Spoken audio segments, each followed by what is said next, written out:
if you're studying for the CFA whilst working full time and you feel like there aren't enough hours in the day, don't worry, you don't need to grind endlessly to pass. What you need is an efficient study plan. In this video, I'll break down the most effective way to prepare for the CFA exams with limited time, including what works and what doesn't, and how to maximize study hours without burning out. If you're new here, I'm Harris, an investment banker and CFA charter holder who studied at Imperial College London. I want to start by addressing this common question: how many hours do I need to study per level? Honestly, it's not an important metric and I wouldn't track it, so there's a few key call-outs here. The first is there is no single answer, so nobody can tell you. It depends on your existing financial knowledge, your job, and how quickly you learn. And that last one is the most important one because it's the one we can do something about. More on this later. Secondly, not every study hour is equivalent. When it comes to studying, it's about quality over quantity. An efficient learner can learn more in 1 hour than many can in 2, 3, or 4 hours. So the goal here is to become an efficient learner. And finally, you'll actually accrue study hours without even knowing it. One example of that is how back-ended your study hours are, and what I mean by that is as exam time nears in the last 1 to 2 weeks,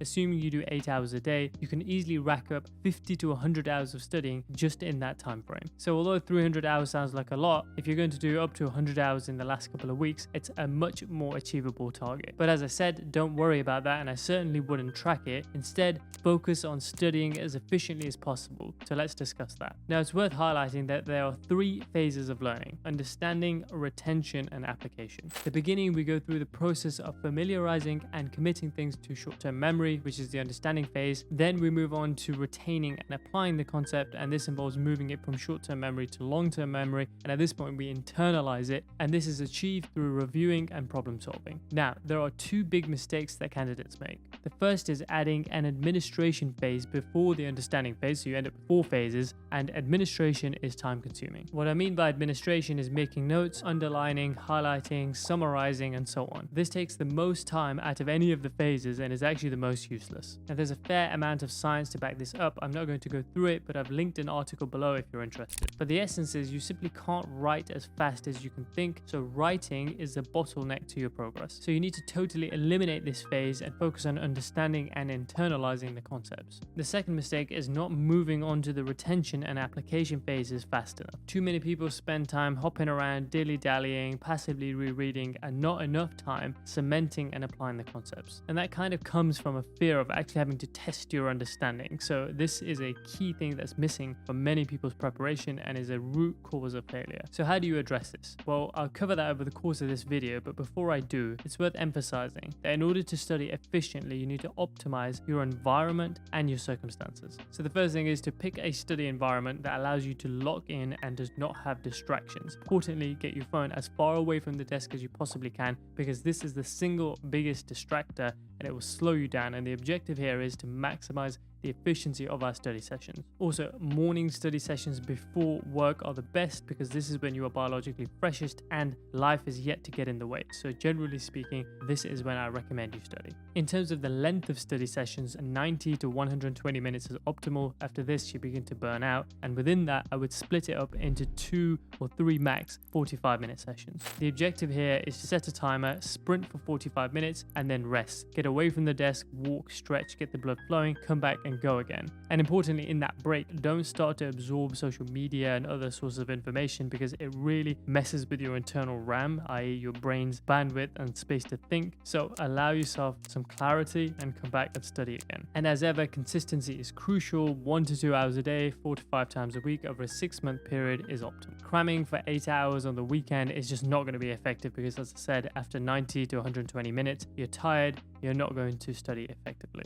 Now, real quick, the CFA exams are highly time pressured, and if you're going to pass them, you need to master the calculator, but most people don't know where to start. So I put together a free guide with everything you need to answer questions quickly and accurately, which saves you time and increases your chances of success. Check out the link in the description. So let's discuss study materials, and this is an important part of achieving efficiency. The central point here is do not waste time on the CFAI curriculum or books because they're far too detailed, you don't know what's testable, and it's very inefficient. So there's 2 ways to address this, and the first is to use a prep provider to teach you the content. This focuses your attention on what's testable, it's digestible, and it helps with understanding. Secondly, buy your notes, do not make them from scratch, and this removes the administration step that I mentioned earlier. Now, in terms of prep providers, here's a few thoughts on which ones are best depending on your needs. So the first one is Mark Meldrum, and in my opinion, he is the best teacher in the game because he's a seasoned pro. He's actually lived and breathed it for a long time, so he understands things intuitively, and he brings things to life with real examples, and ultimately I found him engaging and just generally enjoyable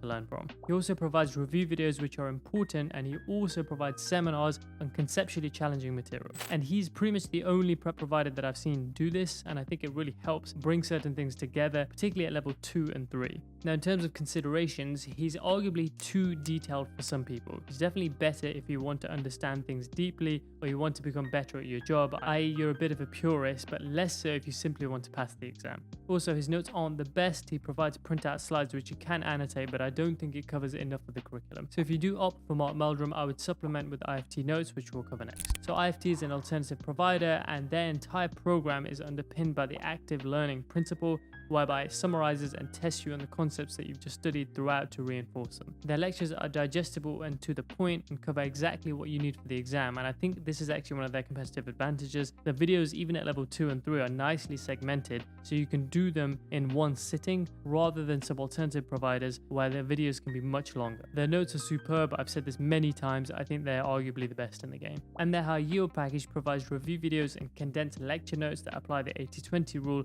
and focus on the most testable material, which almost always comes up in the exam. In terms of considerations, they don't go as deep as Mark Meldrum, which, as I said, some people prefer, but if you're a purist and you want that deep understanding, maybe Mark Meldrum is better. Either way, if you opt to go with IFT, I have secured you an exclusive 10% off. The coupon and link is in the description. The third option is Analyst Prep, and they provide nice, digestible lectures alongside pre-made notes, which is a big tip. Their ecosystem is arguably the best of the three. It's quite a slick studying experience, which I did enjoy, and they also provide 24/7 support via chat where you can ask questions to experts and get help. This is something the other two don't really offer, so I think that's quite a good competitive advantage. They're also very economical, especially for all 3 levels, where you pay just $799, and that's less than many prep providers charge for a single level. Now, in terms of considerations, they don't do review videos, which I think can be useful, but in exchange, they do mock run-throughs, which some of the other prep providers don't do. Now, if you opt to go for them, I've secured you 20% off. Again, coupon and links are in the description.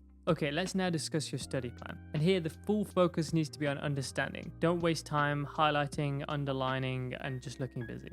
And the way I do this is to let the lecture run for 5 or 10 minutes or to a natural breakpoint in the video and focus fully on digesting and absorbing and understanding what the lecturer is saying. Once you're done, pause, cross-reference your notes and add any additional context that you picked up from the lecturer and identify anything you don't understand, and then keep moving. Once you're done, you might want to take some time and apply the Feynman technique and essentially articulate your understanding, or grab a piece of paper and trace through the logic and really try and reinforce the concepts. Also, a general point on these lectures, the lecturers tend to speak very slowly, so you can often speed up to 1.25 or 1.5x, and that generally helps with efficiency. Also, more broadly, it's worth taking a structured approach with your studies, and the first pass should always be high level. Do not get stuck on details. Honestly, the number of times people spend a disproportionate amount of time on something like derivatives and get stuck there and then miss a whole topic happens far too often, and you do not want this to happen to you. So if you're stuck, flag and move. Momentum is key, and the answer to what you're stuck with may well lie elsewhere in the curriculum. Momentum also builds confidence, and generally speaking, it's better to be good at 80 to 90% of the curriculum than it is to be excellent at 40 to 50%. You're going to come back and fill in the gaps, so don't worry, but importantly, as you go through, make sure you jot down questions and areas that you're struggling with.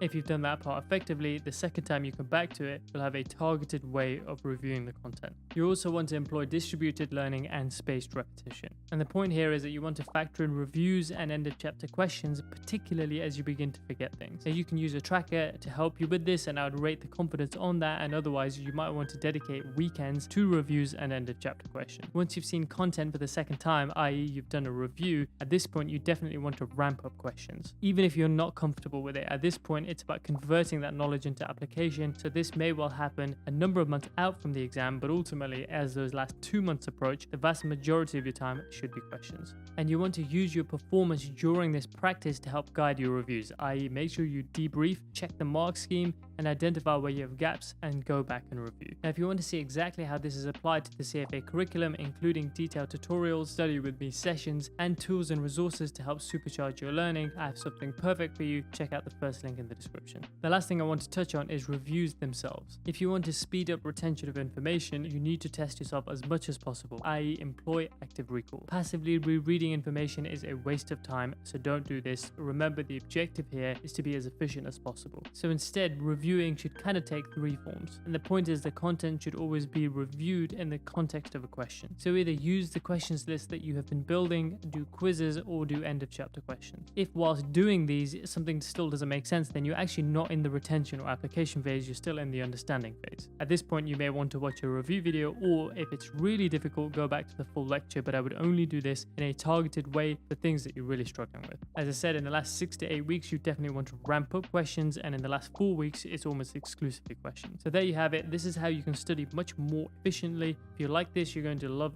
these 2 up on screen, and otherwise, thanks for your time and see you in the next video.